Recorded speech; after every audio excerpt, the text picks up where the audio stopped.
Very good morning student. काल आपण profit prior to incorporation हा कॉर्पोरेट अकाउंटिंगचा चॅप्टर नंबर 2 स्टार्ट केला होता. प्रॉफिट प्रायर टू इनकॉर्पोरेशन मध्ये आपण बेसिकली त्याचं इंट्रोडक्शन त्या ठिकाणी अभ्यासलं.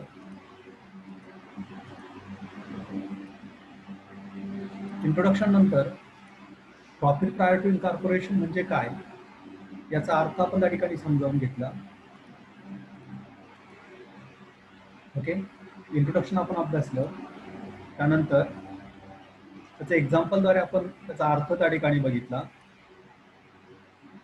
आणि काही इम्पॉर्टंट डेट्सचा तिथे डेट्स आपण डिस्कस केल्या की ज्या डेट्स आपल्याला प्रॉफिट प्रायर टू इनकॉर्पोरेशन आणि प्रॉफिट पोस्ट इनकॉर्पोरेशन कॅल्क्युलेट करण्यासाठी अतिशय गरजेच्या आहेत. जशा की डेट ऑफ ॲक्विजिशन किंवा परचेस. ओके, ज्या तारखेला त्या नवीन कंपनीने एखादा एक्झिस्टिंग बिझनेस ॲक्वायर्ड केला असेल, परचेस केला असेल, on which date basically a new company purchased the existing business. Such date is called the date of acquisition or date of purchase. Then date of incorporation, a date on which a new company is registered under the Companies Act 2013 with the registrar. Such date is called the date of incorporation. ज्या दिवशी तिचं registration होतं त्या रजिस्ट्रेशनच्या डेटला काय म्हणतो आपण? Date of incorporation असं म्हणतो. त्यानंतर पुढच्या काही डेट्स आपण त्या ठिकाणी अभ्यासल्यात. त्यामध्ये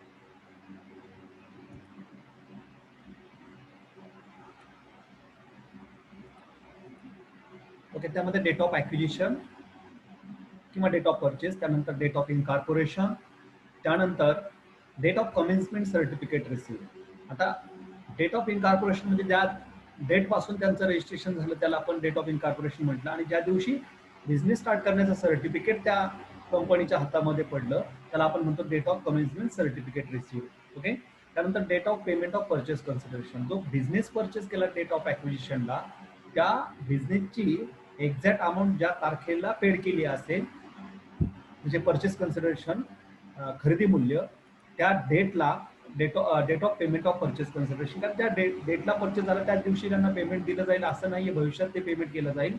आणि त्यामुळे ज्या डेटला त्यांना पेमेंट केलं जाईल एक्झिस्टिंग कंपनीला त्या कंपनी ज्या तारखेला दिलं जाईल त्या तारखेला आपण काय म्हणतो? Date of payment of purchase consideration.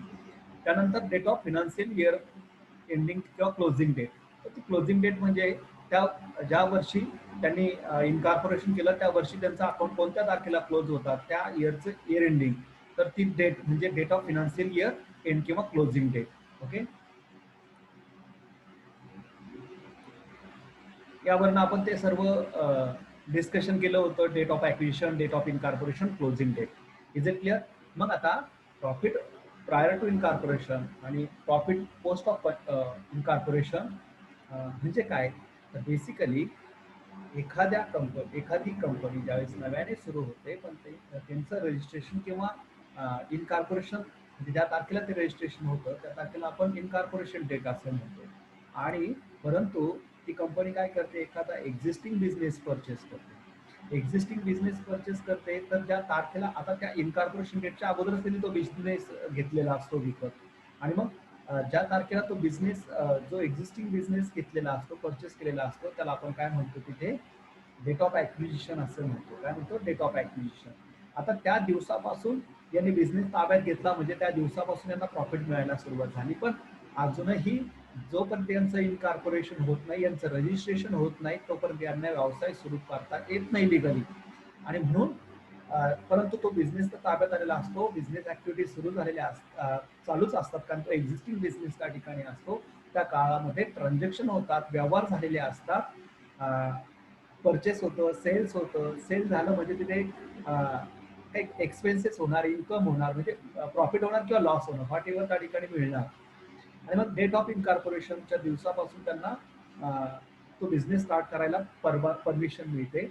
मग आता त्यांचा व्यवसाय तर अगोदरपासूनच सुरू झालाय, त्यांनी अक्वायर तर अगोदरच त्या ठिकाणी केला डेट ऑफ ऍक्विजिशनला.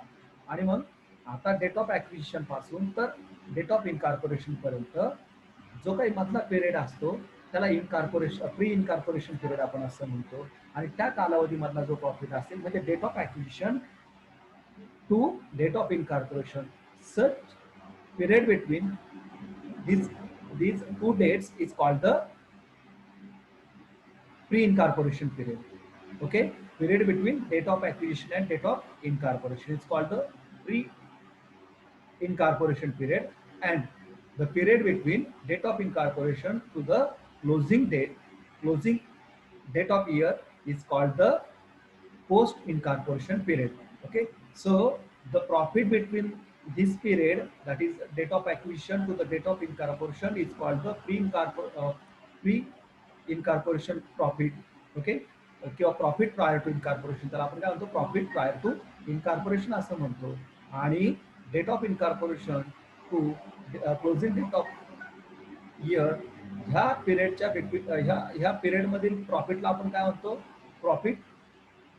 जसं इकडे काय म्हटलं आपण प्रॉफिट प्रायर टू इनकॉर्पोरेशन, तसं प्रॉफिट पोस्ट टू इनकॉर्पोरेशन म्हणजे इनकॉर्पोरेशन झाल्यानंतरच्या कालावधीमधला प्रॉफिट आणि इनकॉर्पोरेशन होण्याच्या अगोदरचा प्रॉफिट. आता जो प्रॉफिट प्रायर टू इनकॉर्पोरेशन असतो तो कॅपिटल प्रॉफिट असतो. अतिशय काळजीपूर्वक लक्षात ठेवाल ही कन्सेप्ट, ही खूप महत्वाची. कारण इथून पुढे त्यांना बिझनेस चालू करायची परमिशन मिळाली, अथॉरिटी मिळाली, म्हणून याच्या अगोदरचा जो कालावधीमधला जो प्रॉफिट मिळतो तो त्यांना बिझनेस खरेदी केल्यामुळे मिळाला, बिझनेस परचेस केल्यामुळे मिळाला, तो त्यांच्या याच्यामध्ये तो दिसणार नाही खरा तर. म्हणजे त्यांचा रनिंग इन्कम तो त्या ठिकाणी दिसणार नाही. म्हणून या कालावधीमधला जो काही प्रॉफिट असेल ज्याला आपण प्रॉफिट प्रायर टू इनकॉर्पोरेशन म्हणतो, तो कॅपिटल प्रॉफिट असतो. काय असतो, कॅपिटल प्रॉफिट असतो, भांडवली नफा असतो. काय असतो, भांडवली नफा असतो. It is received cause of acquisition of capital. भांडवल ऍक्वायर केल्यामुळे, बिझनेस ऍक्वायर केल्यामुळे तो प्रॉफिट काढणं झाला, कॅपिटलवर तो प्रॉफिट झाला, तो बिझनेसवर प्रॉफिट झाला खरेदी करण्याबद्दल, म्हणून त्या ठिकाणी त्याला आपण कॅपिटल प्रॉफिट असं म्हणतो. त्याच्यातून डिव्हिडंड देता येत नाही. Dividend is always distributed within revenue profit. Okay, आणि रेव्हेन्यू प्रॉफिट म्हणजे त्यांच्या नावाने जो मिळाला तो इथून पुढे मिळणार आहे त्यांना, डेट ऑफ इनकॉर्पोरेशन ते date of closing date of year. मग या कालावधीमधला जो प्रॉफिट त्याला आपण काय म्हटलं, प्रॉफिट पोस्ट ऑफ इनकॉर्पोरेशन किंवा प्रॉफिट पोस्ट टू इनकॉर्पोरेशन. आणि मग ह्या कालावधीमधला जो काही तो प्रॉफिट असेल, प्रॉफिट पोस्ट टू इनकॉर्पोरेशन, त्यालाच काय म्हटलं जातं, रेव्हेन्यू प्रॉफिट असं म्हटलं जातं. आणि याच्यामधून मात्र त्या ठिकाणी डिव्हिडंड डिस्ट्रीब्यूट करता येतो. अतिशय महत्वाची कन्सेप्ट ही या ठिकाणी आपल्याला अभ्यासायची होती, ती आपण त्या ठिकाणी अभ्यासली. आता इम्पॉर्टंट कन्सेप्ट आपण या ठिकाणी बघूयात. ऑलरेडी आपण त्याचं डिस्कशन केलंय. Profit prior to incorporation, profit, important concept मध्ये पहिली कन्सेप्ट आहे प्रॉफिट प्रायर टू इनकॉर्पोरेशन. आताच आपण त्या ठिकाणी बघितलं, profit prior to incorporation means profit during date of acquisition and date of incorporation. Okay, date of acquisition आणि डेट ऑफ इनकॉर्पोरेशन ह्या पिरियड मध्ये त्या व्यवसायाला, त्या कंपनीला जो प्रॉफिट अर्न होतो, that is called profit prior to incorporation. आता ही गोष्ट आणखी महत्वाची, परत एकदा मी सांगतोय तुम्हाला, लक्षात ठेवा तुम्ही, profit prior to incorporation is also called as capital profit. काय म्हणतात त्याला, प्रॉफिट, कॅपिटल प्रॉफिट असं म्हणतात. तुम्हाला ऑब्जेक्टिव्ह क्वेश्चन मध्ये ते विचारलं जाऊ शकतं. Okay, it is the profit earn by the company before the date of incorporation. इनकॉर्पोरेशनच्या अगोदरच्या कालावधीमध्ये जो प्रॉफिट मिळालेला असतो त्याला आपण काय म्हणतो, प्रॉफिट प्रायर टू इनकॉर्पोरेशन असं म्हणतो. This profit is treated as capital profit. बघा, this profit treated as, this profit is treated as capital profit of the company. तो कॅपिटल भांडवली नफा आहे त्या ठिकाणी. the amount of profit prior to incorporation is transferred to capital reserve. तो जो काही तिथे येतो तो कुठे ट्रान्सफर होतो, कॅपिटल रिझर्व्हला ट्रान्सफर होतो. आणि मग कॅपिटल रिझर्व्हला ट्रान्सफर झाला म्हणजेच तो कुठे लिहितो आपण, बॅलन्स शीटच्या लायबिलिटीज साईडला रिझर्व्ह अँड सरप्लसच्या अंडर त्या ठिकाणी तो घेत असतो, त्याच्यातून डिव्हिडंड देता येत नाही. And if there is any loss it should be debited to goodwill account. Okay, debited to goodwill account. आता तो क्रेडिट बॅलन्स असेल तर लायबिलिटी साईडला रिझर्व्ह अँड सरप्लस मध्ये जाईल, आणि जर तो डेबिट बॅलन्स आला असेल त्याला कॅपिटल लॉस म्हणतो आपण. Capital, if there is capital profit then it should be transfer to liability side of balance sheet under the heading reserve and surplus. If there is capital loss, that is the debit balance of profit, okay, then it should be debited from the goodwill, from the asset side of balance sheet. balance sheet च्या asset side ला जे काही goodwill आहे त्याच्यातून तेवढं goodwill लेस होईल. Debit, त्या goodwill मधून तो बॅलन्स काय करणार त्या ठिकाणी डेबिट केला जाणार. It is the profit made before the incorporation of the company. Okay, corporation होण्याच्या अगोदरच्या कालावधीमध्ये त्या ठिकाणी कंपनीने मिळाला, पण कधीपासून? फ्रॉम डेट ऑफ ऍक्विजिशन पासून, त्यांनी घेतला त्यापासून तर इनकॉर्पोरेशनच्या डेट पर्यंत. So it is not available for distribution of dividend among the share holder of the company. Basically capital profit never distributed among the shareholder as a dividend as per the companies act. Okay, companies act नुसार तो त्या ठिकाणी वाटता येत नाही among the share holder of the company. Pre incorporation profit can be used for the following purpose. आता तो वाटता येतो कशासाठी? कशासाठी तो वापरायचा? तर प्रोव्हिजनसाठी. कुठल्या प्रोव्हिजनसाठी? Writing off goodwill on acquisition. जे गुडविल आहे ते राईट ऑफ करायचं असेल ऍक्विजिशनच्या याच्यावरचं. Writing off preliminary expense, asset साईडला काही प्रिलिमिनरी एक्सपेन्स असेल तर त्याच्यातून राईट ऑफ करता येतात. Writing down over valuation of, over values of asset. असेटचं ओव्हर व्हॅल्युएशन झालं असेल तर ते त्या ठिकाणी लेस केले जातं. ओके, इंटरनल रिकन्स्ट्रक्शनच्या काळामध्ये तो वापरते. तो इंटरनल रिकन्स्ट्रक्शन आपण बघणार आहोत separate chapter. It is another one important issues regarding the companies account. Okay, issue of bonus share, त्याच्यातून बोनस शेअर इश्यू करता येतात. एक्झिस्टिंग शेअर होल्डरला त्याच्यातून बोनस शेअर देता येतात. पेइंग अ पार्टली पेड शेअर्स, काय पार्टली पेड शेअर वरची amount असेल तर ती पेड त्या ठिकाणी करता येते. सो प्रॉफिट प्रायोरिटी कॉर्पोरेशन लक्षात आलं तुमच्या. Post incorporation profit. आता पोस्ट इनकॉर्पोरेशन प्रॉफिट म्हणजे काय? जो काही डेट ऑफ इनकॉर्पोरेशन आहे, ओके, डेट ऑफ इनकॉर्पोरेशन आहे तिथून तर क्लोजिंग डेट पर्यंतचा जो प्रॉफिट असेल त्याला पोस्ट इनकॉर्पोरेशन प्रॉफिट असं म्हणतात. It is the profit earn by the company after the date of incorporation. म्हणजे before the date of incorporation is called the profit prior to incorporation, and after the date of incorporation is called the post incorporation period. Okay, post incorporation period. This profit is the revenue profit or net profit of the company. जो profit before incorporation आहे ज्याला आपण profit prior to incorporation असं म्हणतो, तो capital profit आहे. It is not allowed to distribute among the shareholder as a dividend, but it should be use for writing off such asset, extra asset, excess asset, excess value of asset. Okay, not excess asset, excess value of asset or valuation of asset, writing of preliminary expenses, etc. But the post incorporation profit is the revenue profit, and that's why such profit should be distributed among the shareholder as a dividend as per company's act. This profit is recorded under the head reserve and surplus on liability side of balance sheet. Okay, आता तो capital profit पण तिथंच record होतो, हा पण balance शीटच्या लायबिलिटीलाच record होणार. आणि या प्रॉफिटला काय म्हणतो आपण? Revenue profit or net profit of the company. Okay, revenue profit or net profit of the company. So he concept लक्षात घ्या तुम्ही. पोस्ट इनकॉर्पोरेशन प्रॉफिटला काय म्हणतो आपण? रेव्हेन्यू प्रॉफिट असं म्हणतो. आणि pre incorporation sorry profit prior to इनकॉर्पोरेशनला काय म्हणतो आपण? त्याला कॅपिटल प्रॉफिट असं म्हणतो आपण. लक्षात आलं? सो अतिशय महत्वाचे त्या दोन कन्सेप्ट आपण तिथे अभ्यास करूया. आता पुढच्या महत्वाच्या कन्सेप्ट टाइम रेशो. आता इथे तुम्हाला बघा बेसिकली प्रॉब्लेमचा ढाचा काय असतो? तुम्हाला एक trading profit and loss account दिलेलं असतं. आता trading profit and loss account ते पूर्ण इयरचं दिलेलं असेल. म्हणजे कधीपासून? पूर्ण इयर म्हणजे त्याचा अर्थ काय? It is start from date of acquisition. Date of acquisition पासून तर क्लोजिंग डेट पर्यंत. आणि डेट ऑफ ऍक्विजिशन पासून क्लोजिंग डेटच्या मध्ये एक डेट येते आणि त्या डेटला आपण डेट ऑफ इनकॉर्पोरेशन असं म्हटलं. काय म्हटलं? डेट ऑफ इनकॉर्पोरेशन असं म्हटलं की ज्या दिवशी रजिस्ट्रेशन झालं. मग डेट ऑफ ऍक्विजिशन पासून तर डेट ऑफ इनकॉर्पोरेशन पर्यंत हा जो पिरियड आहे याला आपण प्री इनकॉर्पोरेशन पिरियड असं म्हटलं. Is it clear?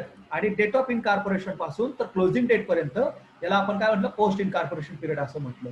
मग आता हे जे पूर्ण इयरचं तुम्हाला प्रॉफिट अँड लॉस अकाउंट दिलेलं आहे ते पूर्ण इयरचं आहे त्या ठिकाणी, जेवढ्या त्या कालावधीमधलं आहे from date of acquisition to closing date पर्यंत. आता ते जे काही प्रॉफिट अँड लॉस अकाउंट आहे ते तुम्हाला काय करायचं, क्लासिफाय करायचं, डिव्हाइड करायचं दोन पार्ट मध्ये.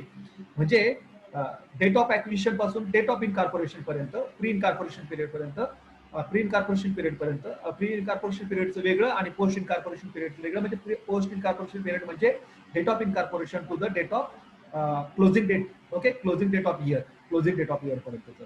Is it clear? ह्या दोन भागामध्ये आपल्याला डिवाइड करायचं. या दोन भागामध्ये डिवाइड करायचं. तर मग ते कसं डिवाइड करायचं? तर मग त्यामध्ये जे काही एक्सपेन्सेस असतील, काही एक्सपेन्सेस हे टाइम रेशोने डिवाइड होतात. म्हणजे किती कालावधी हा, फॉर एक्झाम्पल हा 12 महिन्यांचा कालावधी आहे. किती महिन्यांचा कालावधी आहे?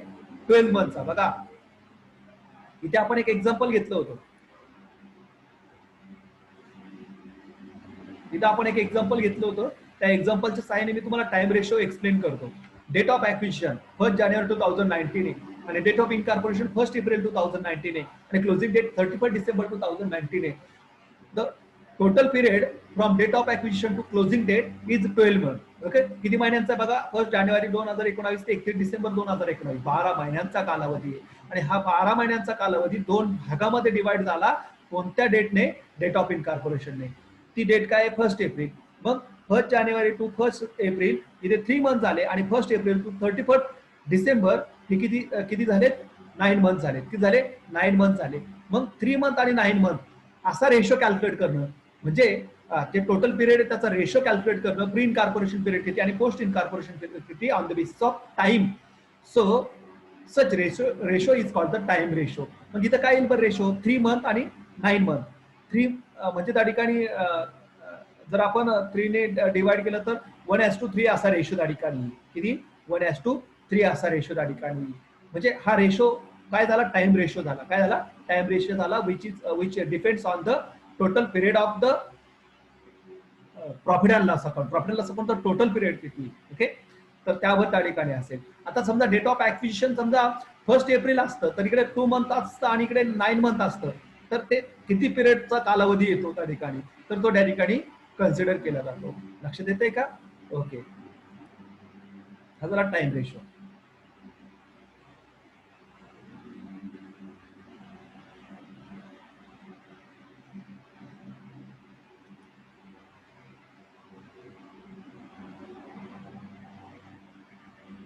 पुढचा रेशो बघूयात आपण.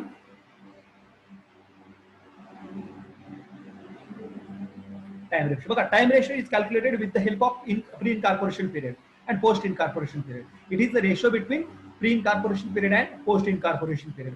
प्री आणि पोस्ट इनकॉर्पोरेशन पिरियड मधला जो रेशो असेल त्याला आपण काय म्हणतो? टाइम रेशो असं म्हणतो. The expenses which are fix in nature and paid according to time should be distributed in time ratio. जे फिक्स नेचरचे एक्सपेंडिचर असतात तर ज्याचं सेल्सशी काही रिलेशन नसतं. सेल्स वाढले म्हणजे ते वाढतात, सेल्स कमी झाले म्हणजे ते कमी होतात असं अजिबात नसतं. It is not depends on volume of sale. सेलच्या व्हॉल्यूमवर ते डिपेंड्स नसतात. ते सेल झाले नाही तर तेवढेच ते खर्च असतात. तर ते जे काही एक्सपेन्स असतील such type of expenses should be distributed among pre incorporation period and post incorporation period on the basis of time ratio. Then sales ratio. Sales ratio is calculated with the help of sales of pre incorporation period and sales of post incorporation period. म्हणजे जे काही त्या कालावधीमध्ये जे काही cells दिले असतील तर त्यापैकी प्री इनकॉर्पोरेशन पिरियड मध्ये किती सेल्स होते आणि पोस्ट इनकॉर्पोरेशन पिरियड मध्ये किती सेल्स होते हे दिलेलं असतं तुम्हाला प्रॉब्लेम मध्ये. मग समजा टोटल सेल तिथे फॉर एक्झाम्पल त्या प्रॉब्लेम मध्ये 2 lakhs दिले. किती दिले? 2 lakhs दिले असतील आणि ते असं म्हटले असतील की प्री इनकॉर्पोरेशन पिरियड मध्ये म्हणजे फर्स्ट 3 मंथचे जे सेल्स आहेत तर फर्स्ट 3 मंथचे सेल्स त्या ठिकाणी 50,000 दिले आणि रिमेनिंग 9 मंथचे सेल्स 1,50,000 दिले. तर 50,000 हे प्री इनकॉर्पोरेशन पिरियड मध्ये सेल झाले आणि 1,50,000 हे पोस्ट इनकॉर्पोरेशन पिरियड मध्ये सेल झाले. मग 50,000 आणि 1,50,000 याचा जर आपण रेशो कॅल्क्युलेट केला तर तो रेशो त्या ठिकाणी येतो 1:3. So this is the sales ratio. आणि मग expenses which is vary with the volume of sales. If sales are increased, automatically expenses are increased. Those expenses are increased, and if sales are decreased, such expenses are decreased. Such expenses should be distributed in pre-incorporation period and post-incorporation period on the basis of sales ratio. बरोबर ना. आता कोणते खर्च असू शकतात हे? Selling expenses असतील त्या ठिकाणी, सेल्समन एक्सपेन्सेस त्या ठिकाणी असतील, बरोबर ना. डिस्काउंट ऑन सेल्स त्या ठिकाणी असतील, बॅड डेट्स असतील त्या ठिकाणी. हे सगळे कशावर अवलंबून येते? एक्झाम्पल कसले आहेत बघा. जसा टाइम रेशोचे एक्झाम्पल आहे रेंट, सॅलरी, डिप्रिसिएशन असे एक्सपेन्सेस की ज्याचा सेल्सची काही संबंध नाही ते आपण टाइम रेशो डिस्ट्रीब्यूट केले, आणि जे एक्सपेन्सेस हे सेल्सवर डिपेंड्स असतात ते मात्र आपण काय केले? सेल्स रेशोने डिस्ट्रीब्यूट केले. The expenses which R not fixed and those which are related to sales turnover should be distributed in sales ratio. म्हणजे सेल्स वर रिलेटेड असतात, सेल्स वर परिणाम झाला का त्या एक्सपेन्सेस मध्ये परिणाम होतो, ते सर्व सेल्स एक्सपेन्सेस, तर ते सेल्स रेशोने डिस्ट्रीब्यूट करायचे. त्यानंतर ग्रॉस प्रॉफिट बघा. The gross profit of the accounting year should be distributed between pre and post incorporation period on the basis of sales ratio. On the basis of sales ratio, जो gross profit आहे तो sales रेशोने वाटायचा आहे आपल्याला.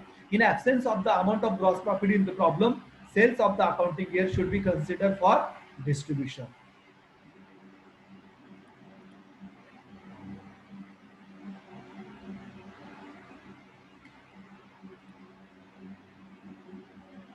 Okay, gross profit कसं वाटायचं आपल्याला? सेल्स रेशोने वाटायचं आहे. Expenses charge to pre incorporation only, pre period only. Okay, pre incorporation period only. Okay, आता काही खर्च जे आहेत आता बघितलं आपण, काही खर्च टाइम रेशोने प्री आणि पोस्ट मध्ये वाटायचे, काही खर्च हे सेल्स रेशोने प्री आणि पोस्ट मध्ये वाटायचे.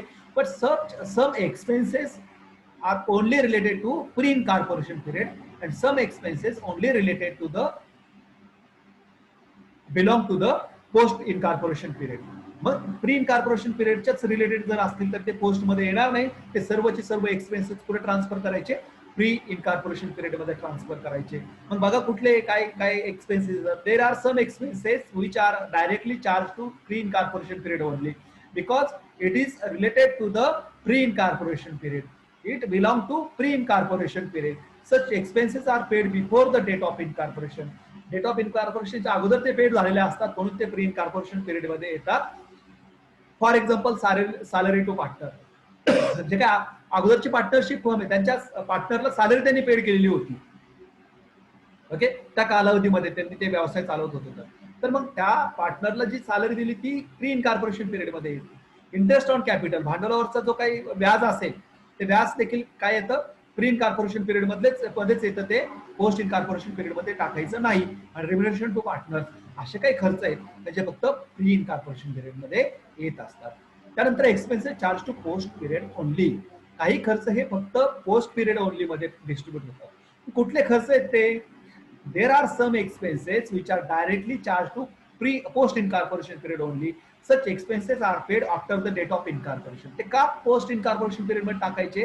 Because such expenses are paid after the date of incorporation. तर ते नंतरच्या कालावधीमध्ये खर्च झालेत, नंतरच्या कालावधीमध्ये पेड झाले असतील तर ते ऑब्व्हियसली ते आपण काय करणार आहोत? पोस्ट इनकॉर्पोरेशन पिरियड मध्ये डिस्ट्रीब्यूट करणार आहोत किंवा टाकणार आहोत. For example interest on debenture, dividend, preliminary expenses, director remunerations, director fees, underwriting commission, etc. Such expenses are directly related to the post incorporation period. That's why such expenses only transfer to post incorporation period. Okay. Basis of allocation. The expenses and incomes of accounting year are to be distributed in the following basis. Example आहेत, कोणता खर्च कोणत्या रेशोने वाटायचा, कोणता खर्च कोणत्या रेशोने वाटायचा. आता काही आपण फॉर एक्झाम्पल इथे बघितलेत, पण थोडं डिटेल्स मध्ये टेबल फॉर्म मध्ये आपण फक्त बघणार आहोत. तो टेबल मी तुम्हाला शेअर करतो किंवा तुम्ही व्हिडिओ बघून तो लिहून घ्या टेबल तुमच्या नोटबुक मध्ये. Okay,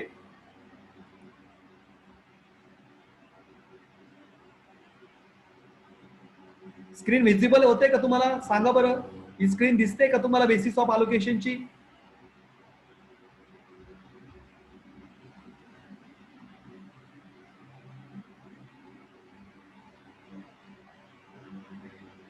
okay, basis of allocation काय? Basis of allocation. आता बेसिस ऑफ अलोकेशन मध्ये काय आहे का कुठला खर्च आणि कोणता कुठला इन्कम एक्सपेन्सेस आणि इन्कम त्या अकाउंटिंग इयर मधलं कोणत्या रेशोने आपल्याला डिस्ट्रीब्यूट करायचं तर ते आपण या ठिकाणी अभ्यासतो आहोत. ओके, स्क्रीन नाही दिसत आहे. ओके ओके मी शेअर करतो. हायपरलिंक केलेलं होतं असो हायपरलिंक केलेलं होतं मी ओपन करतोय screen.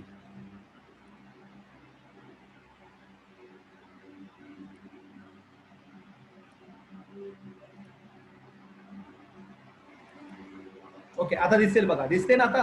Okay basis of allocation basis of allocation मध्ये the expenses and income of accounting year are to be distributed in the following basis. मग इथे खर्च किंवा इन्कम आहे आणि त्याचा रेशो कोणता ते या ठिकाणी दिलाय बघा. पहिला आहे ग्रॉस प्रॉफिट. कोणत्या रेशोने वाटायचं ग्रॉस प्रॉफिट? सेल्स रेशोने. Commission commission is based on sales sales commission आहे सेल्स रेशो. ऍडव्हर्टाइजमेंट कशासाठी केली जाते?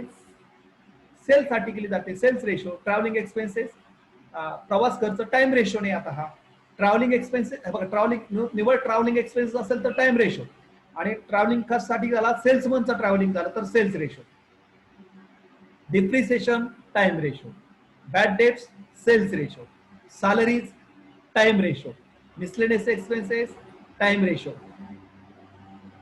Rent rates and taxes time ratio. Sales promotion सेल्सच्या related sales ratio. Discount allowed to debtors किंवा customer sales ratio. General expenses time ratio. Office expenses time ratio. Printing and stationery time ratio. Insurance time ratio. Telegram charges time ratio. Miscellaneous expenses time ratio. Management expenses time ratio. GST GST कशावर सेल्सवर असतो किती विक्री झाली त्याच्यावर GST असतो म्हणून त्या ठिकाणी तो sales ratio. Delivery and running expenses sales ratio. Then electricity charges time ratio. Bank charges time ratio. Brokerage sales ratio. आता बघा salary to partners pre incorporation only फक्त प्री इन कॉर्पोरेशन मध्ये द्यायचा. Interest on capital only pre incorporation. Remuneration to partner only pre incorporation. आणि जे खालचे expenses आहे बघा interest on debenture dividend preliminary expenses director remuneration director fees underwriting commission हे जे काही एक्सपेन्सेस आहेत ते कोणत्या रेशोने आपण डिस्ट्रीब्यूट करणार आहोत पोस्ट इन कॉर्पोरेशन पिरियडने ते डिस्ट्रीब्यूट करणार आहोत. लक्षात आलं? सो हे झालं त्या ठिकाणी त्याचा बेसिस ऑफ अलोकेशन. लक्षात येत आहे का?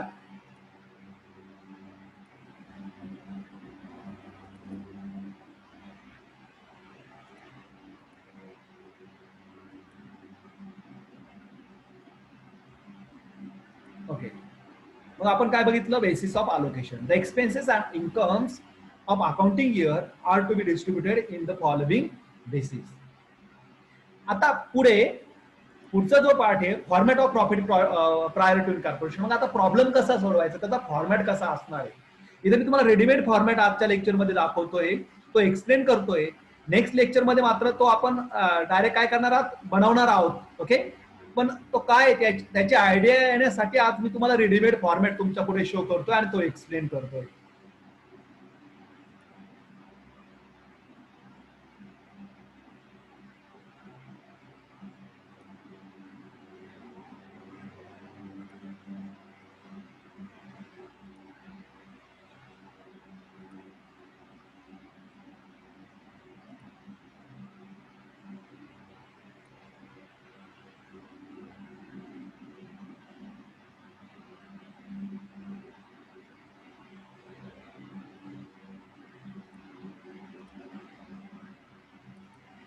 Okay, this is the format of statement showing profit prior to and post incorporation. बघा इन दी बुक्स ऑफ आपण नाव लिहितो कंपनीचं ज्या कंपनीचा असेल तो त्या कंपनीचा तिथे फॉर्मॅट लिहितो आपण. Is it clear? In the books of statement showing profit prior to and post incorporation. त्याचं हेडिंग दिलं आपण prior and post for the year ended. जे वर्ष दिलं असेल ते वर्ष त्या ठिकाणी घेतलं. बघा कॉलम खूप सिंपल कॉलम या ठिकाणी. पहिला कॉलम पर्टिक्युलरचा आहे. दुसरा कॉलम बेसिसचा आहे. बेसिस म्हणजे कोणता रेशो वापरायचा त्या रेशोचं आपल्याला नाव लिहायचं तिथे. तिसरा कॉलम रेशो त्याचा एक्झॅक्ट काय रेशो येतो रेशो आपण कॅल्क्युलेट करून ठेवतो. दोन रेशो आपल्याला कॅल्क्युलेट करावं लागतात टाइम रेशो आणि sales ratio. Okay time ratio आणि सेल्स रेशो. त्याच्यानंतर ही टोटल. आता तुम्हाला जो पर्टिक्युलर दिला त्याची टोटल ह्या कॉलम मध्ये म्हणजे पूर्ण वर्षभराची तुम्हाला प्रॉफिट अँड लॉस अकाउंट दिलेला असणार आहे. त्या प्रॉफिट अँड लॉस अकाउंट मध्ये for example gross profit total किती आहे. फॉर एक्झाम्पल मागाच्या एक्झाम्पल मधला 2 lakhs. Is it clear. आता इथं ग्रॉस प्रॉफिटचा बेसिस कोणता आहे, सेल्स रेशो. आता मगाच्या प्रॉब्लेम मध्ये आपण रेशो काय कॅल्क्युलेट केला होता, 1:3. किती आला होता, 1:3. आता सपोज आपला इथे ग्रॉस प्रॉफिट 2 lakhs घेतलेला होता आपण. मग 1:3 ने 1 हा प्रीचा रेशो झाला आणि 3 हा पोस्टचा रेशो झाला. मग 2 lakh आपण 1:3 ने जर डिस्ट्रीब्यूट केले तर प्री इनकॉर्पोरेशन. आता प्रॉफिट कुठे लिहितो आपण, क्रेडिटला लिहितो का डेबिटला, तर क्रेडिटला लिहितो. म्हणून प्री इनकॉर्पोरेशन पिरियडचा पुढचा कॉलम आहे आणि प्री इनकॉर्पोरेशन पिरियडचे 2 कॉलम आहेत, डेबिट आणि क्रेडिट. हा एक्सपेन्सेसचा पार्ट आणि हा इन्कमचा पार्ट. परत पोस्ट इनकॉर्पोरेशन पिरियडचे पण 2 पार्ट, डेबिट आणि क्रेडिट. Is it clear. मग आता 2 लाख रुपये प्रॉफिट आला. 2 लाख रुपये प्रॉफिट हा आपण 1:3 ने जर वाटला तर प्री साठी येतात 50,000 आणि पोस्ट साठी येतात 1,50,000. Is it clear. हे क्लिअर झालं. पण आता तो क्रेडिट बॅलन्स आहे का डेबिट बॅलन्स आहे, तर एक्झॅक्टली तो क्रेडिट बॅलन्स आहे. म्हणून प्री इनकॉर्पोरेशन पिरियडच्या क्रेडिटला येईल इथे 50,000 आणि पोस्टला येईल तो 1,50,000. Is it clear. आता दुसरा इन्कम इथे दिलेला आहे. फॉर एक्झाम्पल रेंट रिसिव्ड झाला. आता रेंट रिसिव्ड कोणत्या रेशोने वाटतो आपण, टाइम रेशोने वाटतो. आता समजा प्रॉब्लेम मध्ये आपला टाइम रेशो आला असेल 1:1. 1:1 आला असेल, 6 महिन्यांचा पिरियड आहे काय. आता मगाच्या एक्झाम्पल मध्ये तो 1:3 होता. समजा 1:3 जर पकडला आपण तर रेशो काय आला, 1:3 टाइम रेशो. आता टोटल समजा ते 10,000 असेल. रेंट रिसिव्ड किती झालाय दिलेला आहे त्या ठिकाणी प्रॉब्लेम अकाउंटच्या क्रेडिटला 10,000. ते टोटल घेतले इथे 10,000 आणि मग 10,000 आपण 2 भागामध्ये डिस्ट्रीब्यूट केले 1:3 ने, तर 2,500 अँड 7,500. आणि तो क्रेडिट बॅलन्स आहे, इन्कम आहे म्हणून क्रेडिटला घेतला 2,500 आणि 7,500. म्हणजेच इथे बघा इथे काय 52,500 आणि ते 1,57,500. 52,500 अँड 1,57,500. ह्या पद्धतीने ते क्रेडिट साईडला ते ट्रान्सफर होते. क्रेडिट साईडला 2च आहे. फॉर एक्झाम्पल क्रेडिट साईडला कमीच आयटम असतात त्या ठिकाणी. ट्रेडिंग अकाउंट मधला फक्त ग्रॉस प्रॉफिट घ्यायचं आपल्याला आणि प्रॉफिट अँड लॉस अकाउंटच्या क्रेडिटला जेवढे इन्कम दिले असतील ते इथे इन्कम साईडला घ्यायचे. बघा पहिला पार्ट हा तो तयार झाला इन्कमचा. मग इन्कमची टोटल केली एची. आता त्याच्यातून लेस बी पार्ट एक्सपेन्सेस लेस करायचे. मग प्रॉफिट अँड लॉस अकाउंटच्या डेबिटला जेवढे एक्सपेन्सेस दिले असतील ते सर्व आपल्याला इथे टाकून द्यायचे आणि 2 पार्ट मध्ये आपल्याला डिस्ट्रीब्यूट करायचे. For example salary time ratio समजा 20,000 रुपये दिले होते. टाइम रेशो आता इथं वेगळा नसणार. इथं 1:3 ते 1:3 चे म्हणजे तो एकदाच आपल्याला कॅल्क्युलेट करून ठेवायचा. आणि मग तिथे समजा 20,000 रुपये आला असेल बघा इथे 1:3 20,000, इथे 5,000 15,000. असं रेंट कमिशन ऍडव्हर्टाइजमेंट बघा. सॅलरी टू पार्टनर प्री आहे, फक्त प्री असल्यामुळे फक्त प्री मध्ये आता डेबिट बाजू येते. खर्च म्हणजे डेबिट बाजू आहे बघा.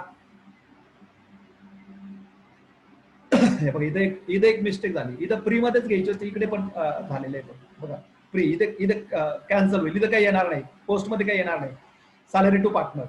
इंटरेस्ट ऑन डिबेंचर पोस्ट मध्ये असल्यामुळे इकडे काहीच येणार नाही. ते फक्त ते पोस्ट मध्ये येईल बरोबर ना, फ्री मध्ये काही येणार नाही. असं टोटल बी केलं. आणि मग समजा इथे तुमचा टोटल प्रॉफिट किती होता, 2,10,000 रुपये. टोटल इन्कम 2,10,000 रुपये. त्याच्यातून खर्च झाला समजा 60,000 रुपये. तर इथे नेट प्रॉफिट शिल्लक राहील 1,50,000. आणि मग बघा ही क्रेडिटची टोटल केली, ही क्रेडिटची टोटल मधून ही डेबिटची टोटल मायनस केली, याच्यातनं हे मायनस केलं, इथे हे शिल्लक राहील.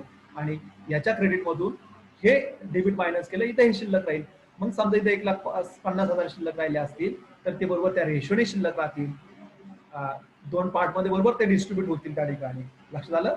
या पद्धतीने आपल्याला ते सॉल्व्ह करायचं आहे. तुमच्या क्वेरीज विचाराल तुम्ही. एक मिनिट राहिलेला आहे, पटपट विचाराल मला.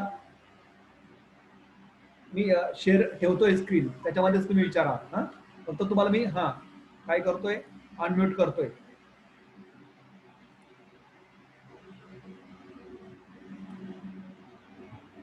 ओके, ज्याला बोलायचं ते बोलाल, फक्त बाकीचे बोलू नका.